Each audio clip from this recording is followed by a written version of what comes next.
Amerika Serikat dan Israel melakukan serangan militer ke Iran pada Sabtu pekan lalu. Serangan tersebut membuat pemimpin tertinggi Iran, Ali Khamenei, tewas. Eskalasi geopolitik akibat serangan bersama Amerika Serikat dan Israel ke Iran ini dinilai menjadi sentimen negatif bagi pasar keuangan global, termasuk pasar saham Indonesia.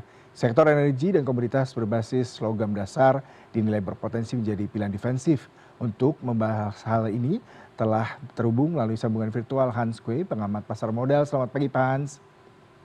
Ya, selamat pagi, Ya, Pak Yuda. dampak penyerangan ke Iran sendiri sudah terlihat ya pagi ini. Minyak melonjak 8%. Harga minyak juga berpengaruh pastinya nanti terhadap kebutuhan-kebutuhan komoditi dasar yang memang kita lihat semua menggunakan minyak dan juga beberapa emiten yang juga berbasis minyak. Kemudian kalau kita bicara mengenai emas juga sebagai safe haven juga sudah mulai melonjak lagi harganya. Bagaimana Anda melihat eskalasi konflik Iran-Israel ini berpengaruh terhadap pasokan global tadi minyak dan juga ekonomi global?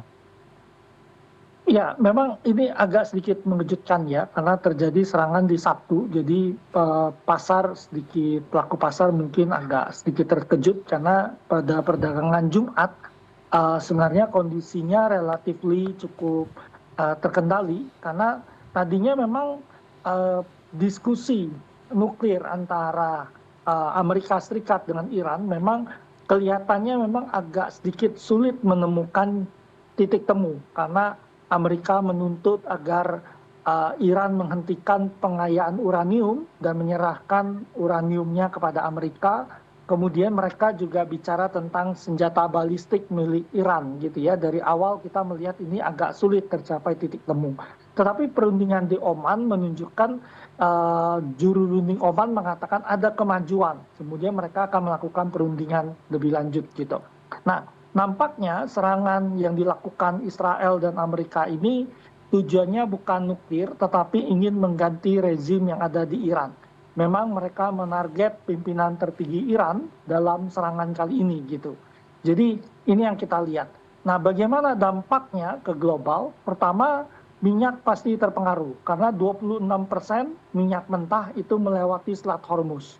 Jarak Selat Hormuz itu cuma 3 kilometeran ya lebarnya, sehingga kalau kita lihat kalau terjadi perang di sana pasti kapal nggak bisa lewat.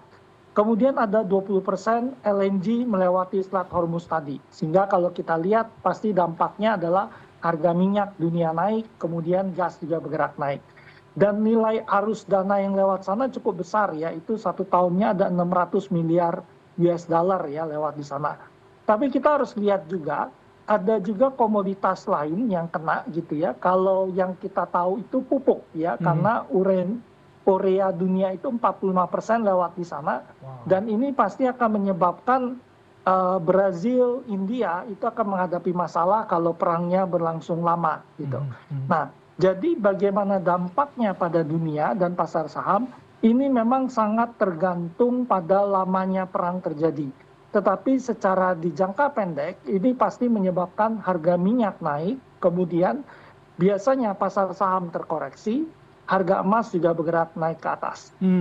Pak, yang menarik kalau kita bicara tadi selain harga emas, minyak, dan juga LNG, gas yang melewati kawasan Hormuz seperti itu, dan menarik penerbangan, kemudian juga transportasi, pengiriman kapal tanker, rembo, semua logistik juga pasti harus memilih untuk memutar dan memilih alternatif lain.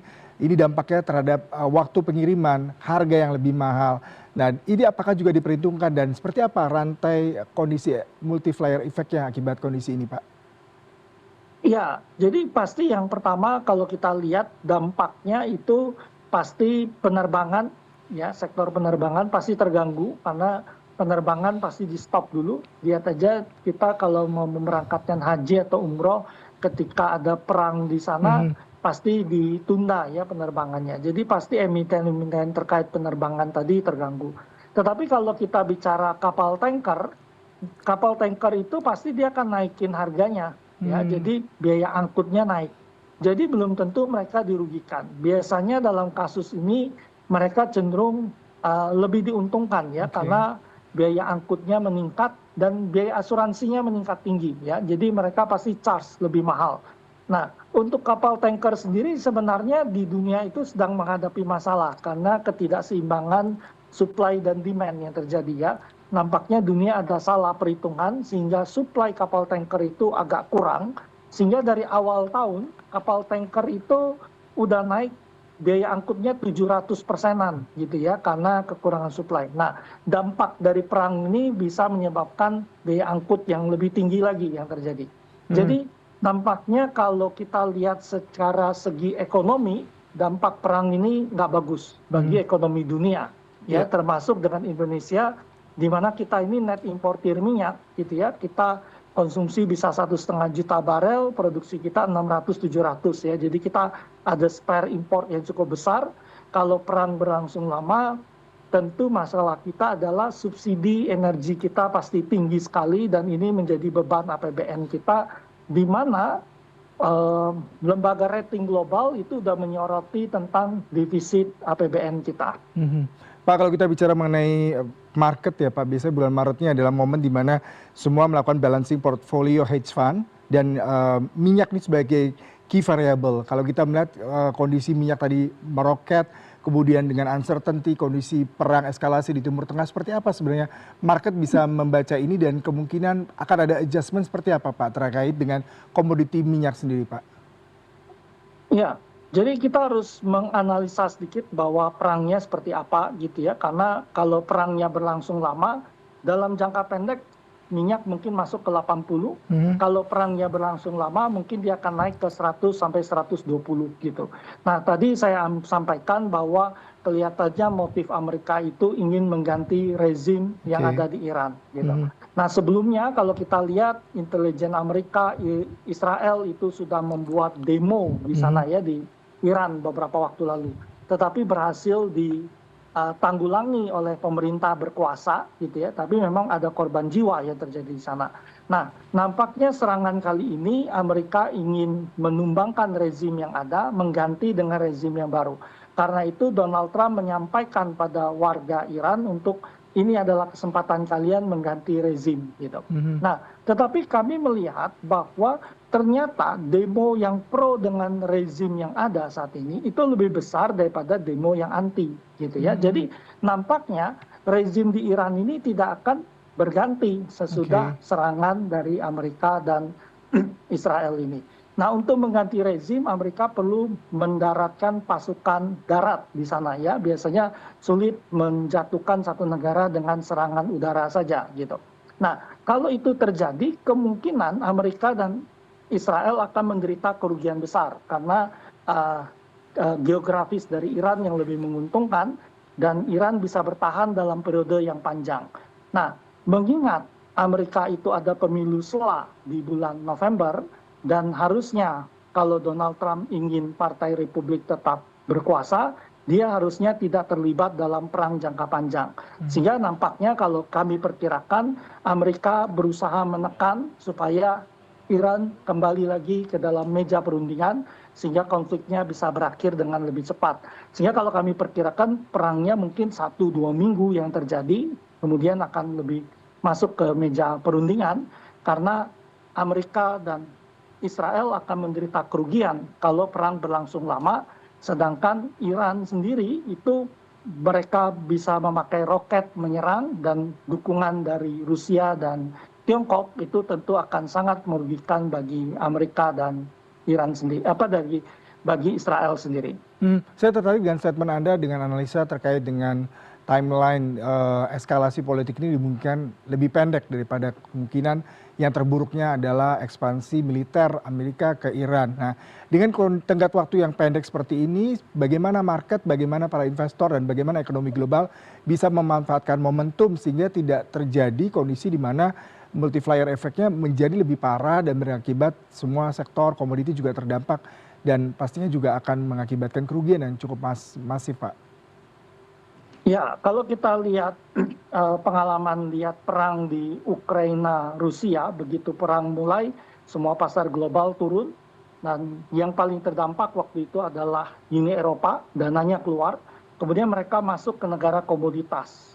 Pasar Indonesia bullish waktu itu.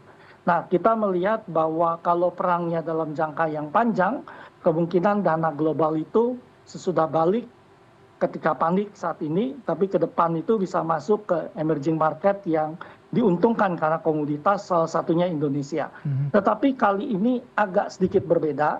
Waktu perang Ukraina-Rusia itu yang sangat terpengaruh itu Uni Eropa dan gas yang pengaruh. Mhm. Kali ini minyak dunia meningkat tinggi. Ya. Nah, minyak yang tinggi ini berisiko bagi kita karena kita net importir minyak menyebabkan defisit kita melebar.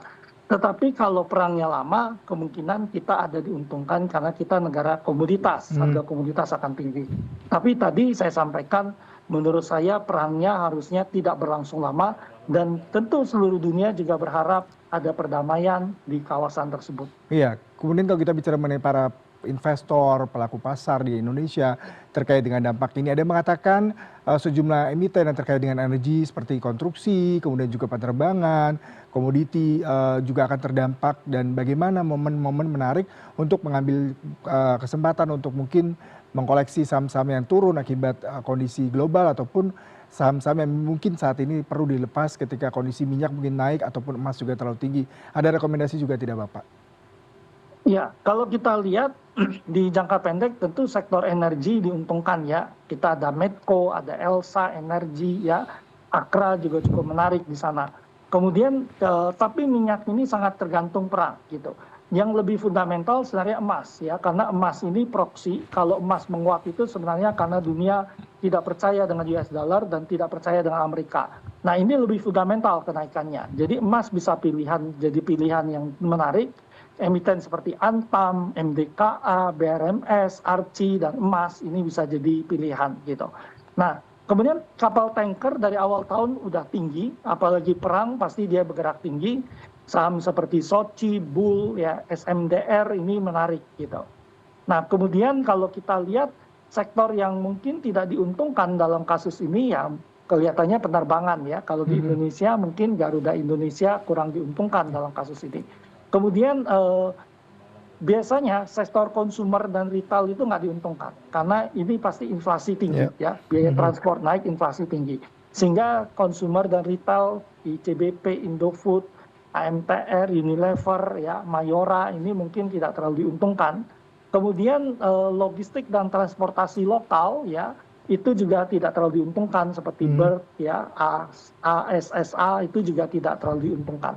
Selain itu kalau konflik berlangsung lama tentu dana akan outflow dari emerging market gitu ya. Jadi kalau kita lihat biasanya saham-saham big cap itu lebih tertekan ya, seperti BCA, Mandiri, BRI, BNI, Telkom, ya, Astra itu relatif tertekan. Tetapi secara umum pasti perang ini tidak terlalu menguntungkan bagi ekonomi global dan tidak menguntungkan bagi sebagian besar emiten yang ada di Indonesia juga. Pak, terakhir kalau kita bicara mengenai emas tadi meroket 2%, kemudian rupiah terkoreksi 42% di 16.825 per dolar Amerika Serikat. Bagaimana kondisi ke depannya, terutama meskipun kita masih berharap tidak berlangsung lama perang ini, tapi bagaimana kalau Anda memprediksi kedua komoditi ini, Pak? Ya, pertama kalau minyak dulu ya, minyak kelihatannya cenderung menguat ya, biarpun tadi pagi 77 kemudian koreksi lagi ya, jadi orang menanti berapa lama perang terjadi, sangat pengaruh.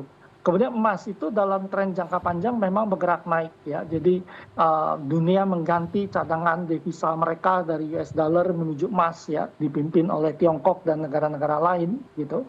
Dan sehingga kalau kita lihat kenaikan emas ini lebih fundamental yang terjadi.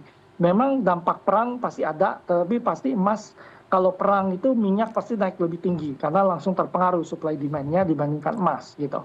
Nah, rupiah yang memang agak berat karena kalau kita lihat sebagai net importir minyak pasti devisa kita akan terkuras ya untuk import minyak kalau minyaknya naik tinggi gitu ya. Apalagi kita memasuki tahun bulan ini kan ada lebaran gitu ya, pasti konsumsi minyaknya meningkat gitu ya.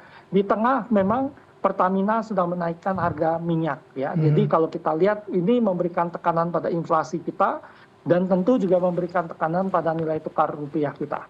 Pak Hans, terima kasih sekali untuk elaborasinya sangat menarik dan insightful. Mudah-mudahan kondisi ekonomi global juga membaik dan eskalasi politik peperangan juga bisa kembali normal mengingat begitu dampak ekonominya tidak hanya dirasakan oleh negara-negara Timur Tengah tapi juga secara global. Terima kasih untuk perbincangannya pagi hari ini Pak. Salam sehat selalu. Ya, terima kasih Pak. Selamat